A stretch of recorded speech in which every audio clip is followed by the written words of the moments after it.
Hi, everybody. Welcome to the QB School. I'm JT O'Sullivan, and this is Season 3. We've got changes coming your way. We've got upgrades coming your way. I am very excited about it. We will be rolling them out as we get into the fall and get football going. I am very excited on a number of different levels. I think y'all will enjoy the presentation, the vibe, everything we got going. Fired up to dive into it. Today, the first video, talking about something that has both bothered me and made me think on a number of different levels. Thought it would be perfectly applicable to what we're trying to create here at the QB School. We are diving into it. This chess, it ain't checkers. Denzel Washington, we're getting into it. Chess over checkers. How does it apply? How does it not apply? Probably more than anything else. Fired up for it. Let's dive into it. Welcome to the QB School.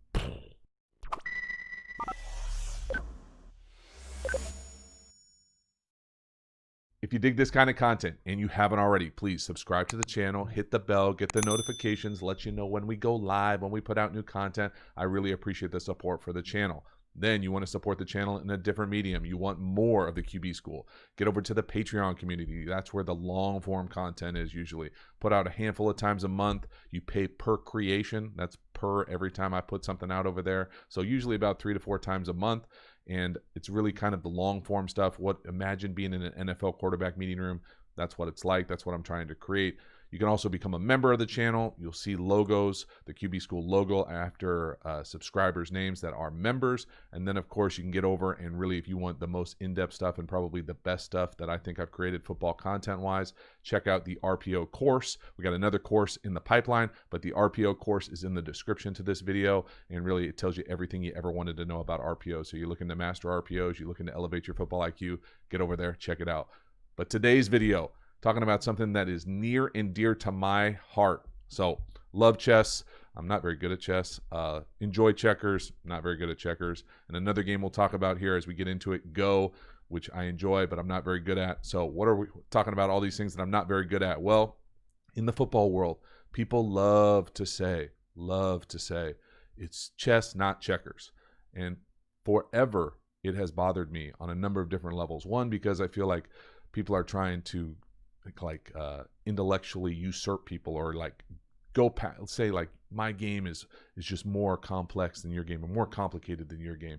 I understand what's going on. There's moving pieces. I can see all these things.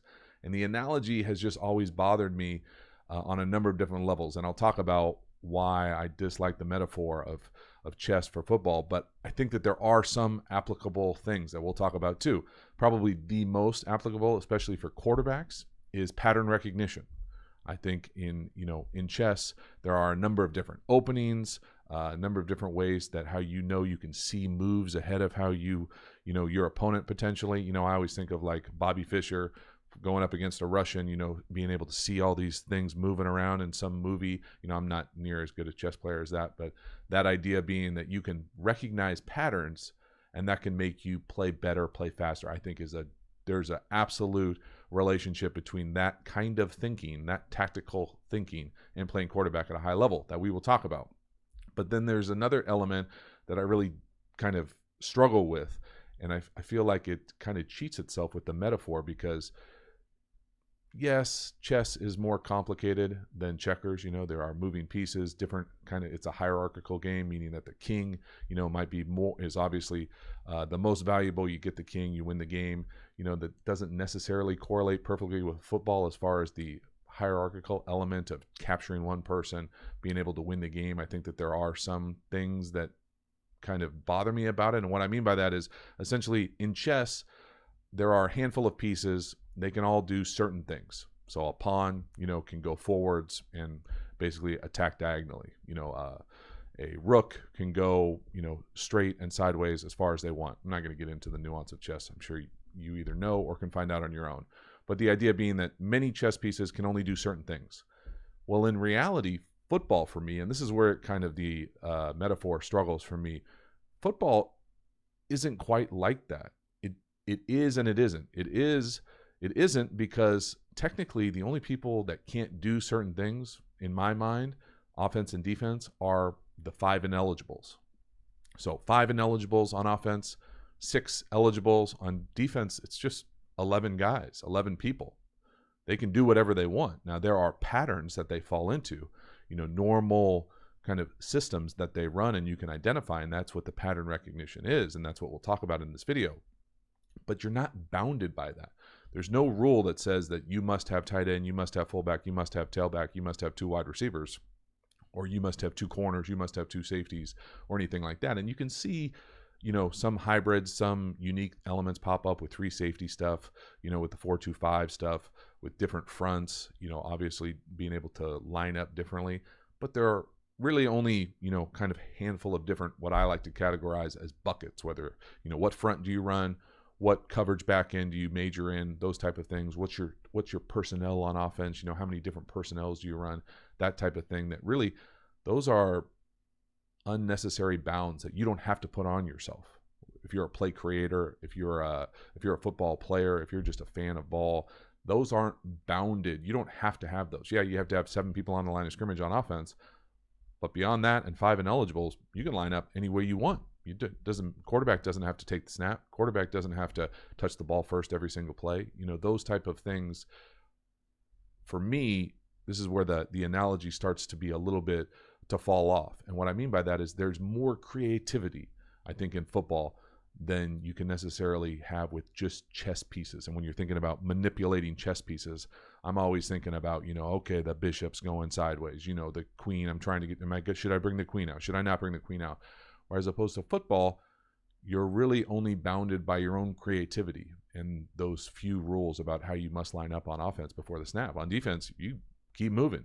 There's no kind of bounded positional element of what you can and can't do. And so for me, that's what I felt like it unnecessarily bounded creativity.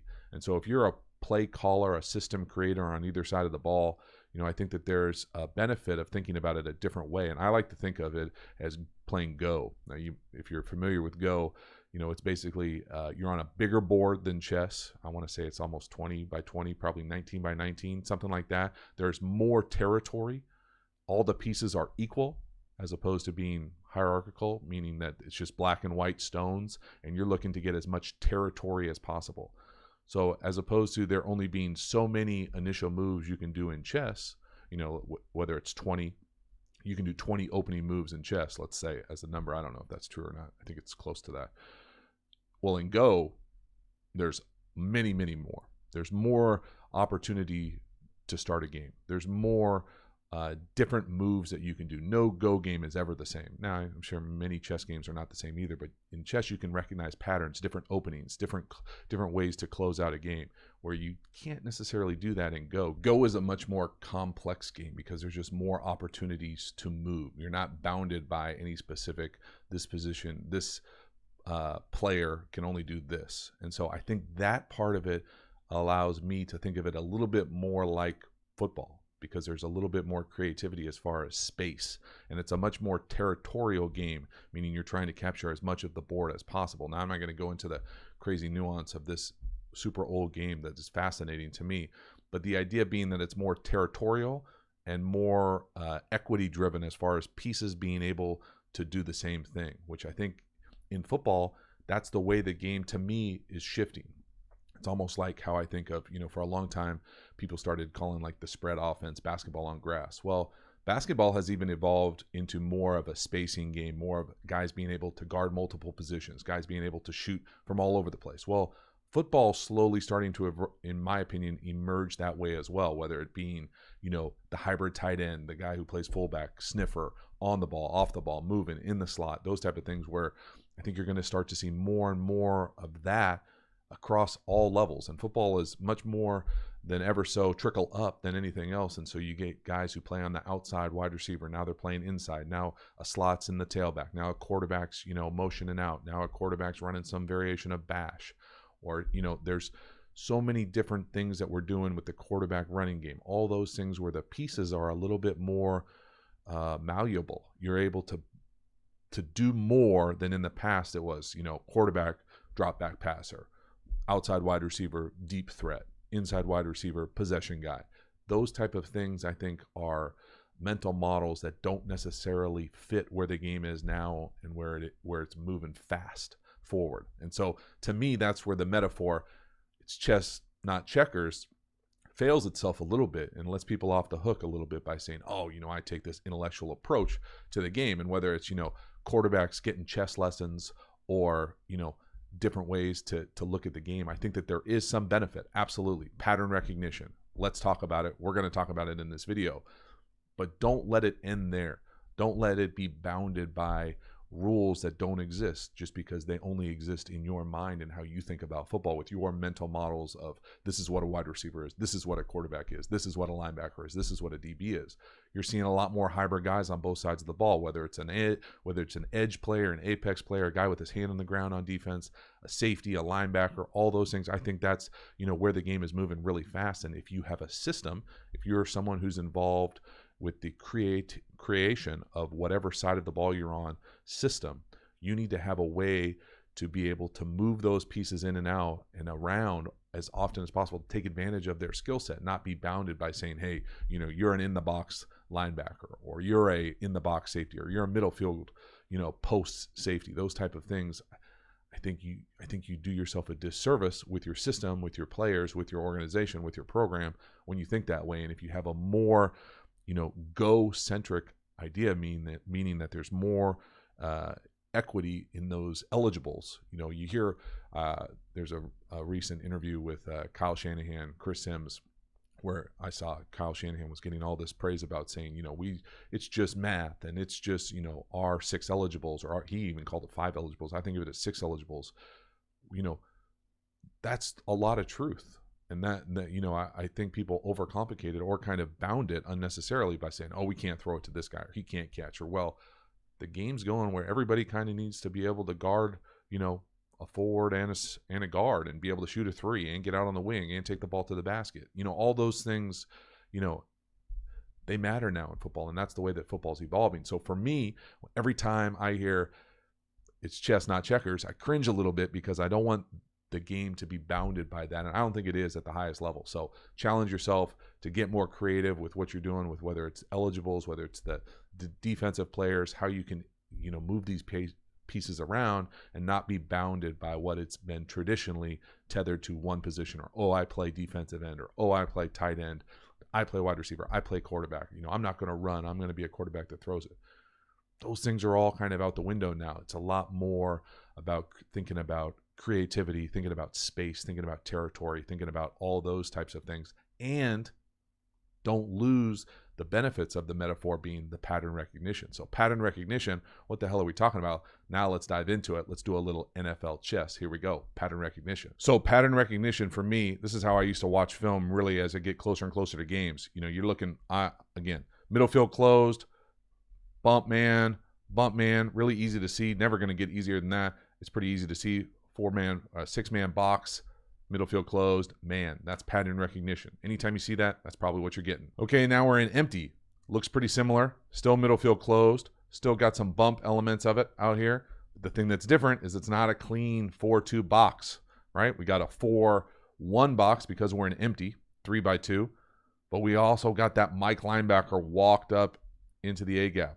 Now, why do they do that? It's not only just pattern recognition, but it's understanding the why. They're trying to get the offensive line to go 5-on-5, probably going to do some sort of twist or stunt to get some sort of action there and get that sort of element. So it's not just the pattern recognition. Yeah, middle field closed. Yes, man, you'll see it at every level. SEC championship, Friday nights, Sundays, doesn't matter what it is. That's middle field closed. That's pattern recognition, but also seeing the nuance in that. It's not a clean box anymore. We've got a Mike walked up in the A gap. Why are they doing that? Trying to get a 5-0 call, probably going to run some sort of game or stunt. As a quarterback, you got to know, even worst case scenario, 5-on-5, got to get the ball out. Don't love all that many 1-on-1 blocks. So the next one we're going to look at here is, it's a little bit different. Doesn't look like press man. We got a potential press man here, but we know, probably because we recognize patterns, that we're in a 3-by-1, meaning that the offense here, 3 receivers. So again, you're always going to get some sort of funky game up top with that 1 wide receiver to the boundary, usually in 3-by-1. But again, the thing to recognize here is we see the safety creep into the middle.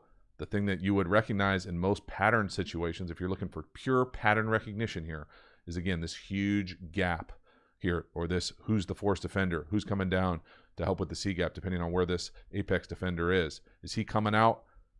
Probably coming down. Anytime you see that huge type of gap, if not, this defender would usually be splitting the difference there if they were going to play 2 safeties up. But when there's this huge gap in the 3 linebacker types, you're almost always going to get a safety insert, middle field closed, some sort of variation. Again, always think of it essentially as the backside of 3-by-1 is going to have some sort of unique thing. They got to decide how they want to handle this one wide receiver. But again, this type of pattern recognition, this gap or bubble in the second level, is often going to alert you to, hey, they're probably coming down here. We're going to get some sort of middle field closed rotation. Again, just another example, pattern recognition. Okay, let's stay in the 3-by-1 world. We're looking at still pattern recognition. This looks a little bit different. I don't see any sort of gap here. I see 2 safeties deep. Probably going to get some sort of middle field open, split field coverage. I know I'm playing Georgia, so it's probably going to be some variation of brackets. Doesn't matter what it is. They have a bunch of different terms. I don't care what they call it. In the end of the day, it is numbers, and this is just Kyle Shanahan math for us all. 4/3, 2, or really 3/2. That's it. That's what we're talking about when we say math. I don't care what they call it. This looks like some variation of cloud. They probably got 8 different C words for it. Looks like they're kind of playing inside here. Got a safety over the top. Some variation of cone here on the backside, 3/2. It really doesn't matter offensively. It really doesn't. They're getting some sort of double team, how they want to get a double team, whether it's brackets, 2-man somewhere else, who's got them if he goes deep, who's got him if he goes in, who's got him if he goes out. Doesn't matter at all to the quarterback. It does to the play caller, the play designer. But if you're playing the game right here, if you're this guy right here, you see middle field open. You know that you're playing Georgia. You're probably getting some sort of brackets. You can see some clues here potentially with a variation of cloud or clip or whatever they call it out there. You probably know 3-by-1, how they're going to try to handle this depending on what the release is. Is it inside? Is it outside? Again, that's pattern recognition. You know what this defender is going to be able to do based off this release and what you know about the defense and what you know about your opponent. You'd also probably be able to know, hey, we're playing Georgia. They're probably going to get us into if we play a spread offense, they're probably going to be in a mint front, meaning that we got a 4-eye there as the defensive ends. Again, this is pattern recognition. This is what it looks like where you can just walk up, see this picture that I destroyed, and say, hey, okay, now I know the pattern. I know my opponent, middle field open, some variation of brackets. It's 3rd and long. I get them in a mint front with 2 4-eyes being on the inside shade of the tackle, and let's roll. That's pattern recognition. You got to be able to do it really fast, and it's not that hard when you have the right type of preparation, how you're watching film, how you're learning the game. Okay, pattern recognition again. This time let's get a little bit more complicated. Still LSU. We're getting 2-by-2 with essentially a fast 3. What does that mean? We got a fast motion back here from the back. He's extending to become the 3rd wide receiver to one side really quickly. You know, in bracket world, that creates all sorts of issues for them. They got to declare what their normal post players doing. They're going to be able, how they're going to determine to fit this thing up. But again, you know also, hey, red flag, pattern. I know in the bracket world that they're looking for just usually math. 4/3. We got 2 over here. Well, this math doesn't look quite right. I'm not a mathematician, but that doesn't look right. So high alert, something's coming. They end up bringing a corner cat here or cobra, whatever. Still only rushing 4. Means almost nothing if you can see it. But again, this is essentially just a defensive end lined up in a 15 technique out there. It doesn't matter. They're just rushing 4. This is the exotic thing about pattern recognition. But the pattern recognition that you got to pay attention to is, hey, that doesn't look right. That's not the right pattern that I'm used to seeing. High alert, something's coming. Safety, outside or near the numbers. We're probably going to get some sort of variation of corner blitz or one of these cats, both of them. You know, who's the most dangerous here? Certainly not here. It's right here, creeping in, going to hit this thing. It doesn't matter. Pattern recognition, you got to be able to see it. Now we're getting into graduate level stuff here on the path to doctorate, being able to identify these exotic looks that you're going to get at the highest levels of D1 ball. Here's one more pattern recognition. Immediately, some sort of red flag should go up. If you're used to watching football, all of a sudden, this doesn't look balanced. We've got an ineligible here. We've got too many guys on one side of the line of scrimmage. This tackle's not eligible defensively. Red flags all over the place. There's nobody eligible on this side of the field. But again, they're trying to manipulate how many gaps they got, making them cover people that aren't going to get the ball, being able to kind of smoke and mirror some of these cats with what they're running scheme-wise here with basically 2 tight ends. Again, covered up. This wide receiver's on the line of scrimmage. We got to have 7 on the line of scrimmage.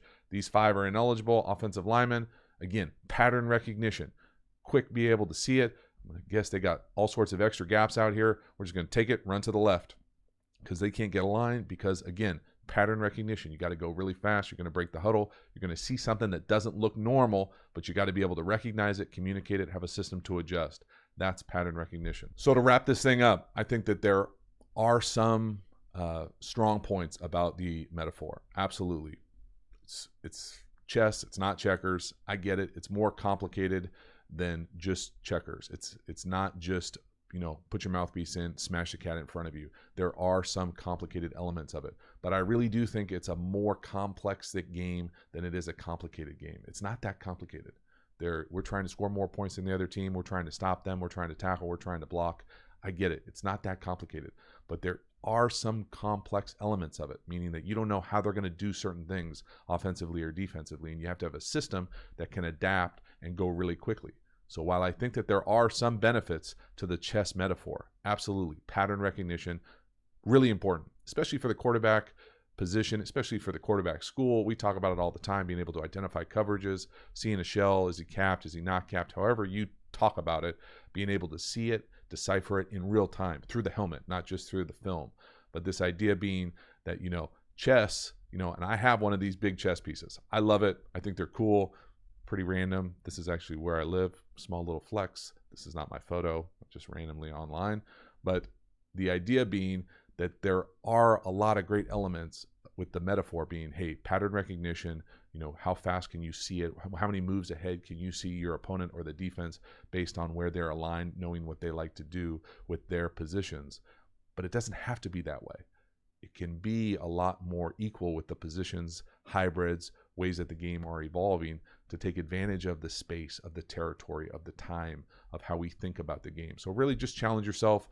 Don't let someone just say, hey, it's chess, not checkers, and let it wash away thinking that that's a perfect analogy or perfect metaphor for exactly how football is and how football is thought about. There is an intellectual element of it, but at the end of the day, there's variations. It's a little bit of checkers. It's a little bit of chess. It's a little bit of Go. So expand your toolkit. Think about the game from a different way. Challenge yourself a little bit. Thanks so much for making it to the end. Hopefully you enjoyed the video, and I will see you all fall into the next year. Here we go. QB School. Thanks so much. See you next time.